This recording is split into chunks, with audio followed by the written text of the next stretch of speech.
ابو زرع جو ہیں ان کا نام تھا اصل عبد الرحمن، لیکن ان کی کنیت ابو زرع تھی، تو ابو زرع کے حساب سے وہ مشہور ہو گئے۔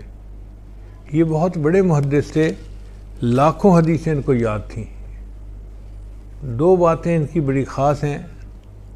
پہلی بات یہ کہ ان کا ایک شاگرد تھا، اس کی نئی نئی شادی ہوئی۔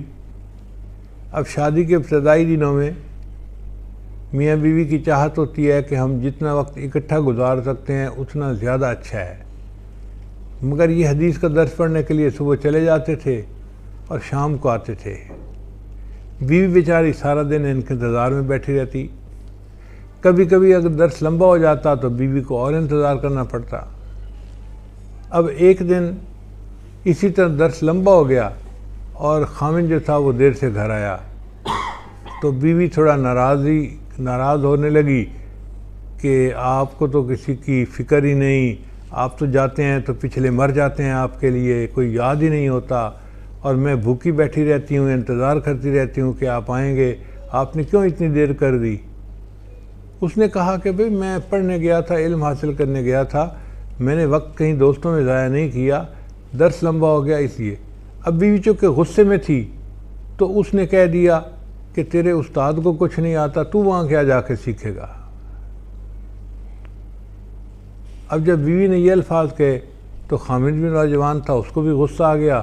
اس نے آگے سے کہہ دیا اگر میرے استاد کو 1,00,000 حدیثیں یاد نہ ہوں تو میری طرف سے تجھے 3 طلاق ہے۔ اب رات کے وقت تو دونوں نے ٹھا کر لی اور غصے میں سو گئے۔ جب صبح اٹھے تو دماغ ٹھنڈے ہو چکے تھے۔ اب بیوی کو بھی عقل آئی کہ بھئی میں اس کے بارے میں جو مرضی کہہ دیتی، میرا خامد ہے، اس کے استاد کے بارے میں مجھے نہیں کہنا چاہیے تھا، مجھ سے غلطی ہوئی، میں نے بلنڈر کمٹ کیا۔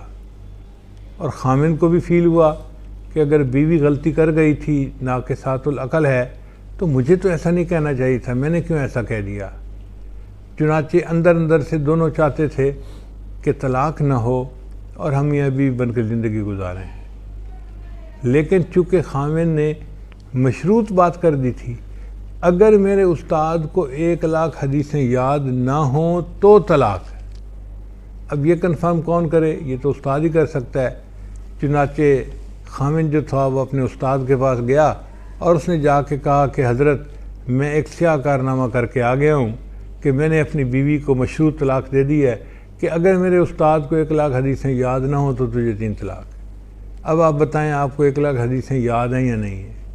تو استاد مسکرائے اور اس لڑکے کو کہا کہ جاؤ تم دونوں میاں بیوی بن کے زندگی گزارو، اس لیے کہ 1,00,000 حدیثیں مجھے اس طرح یاد ہیں جس طرح عام لوگوں کو سورہ فاتحہ یاد ہوتی ہے۔ جس طرح عام لوگوں کو سورہ فاتحہ یاد ہوتی ہے، 1,00,000 حدیثیں مجھے اس طرح یاد ہیں۔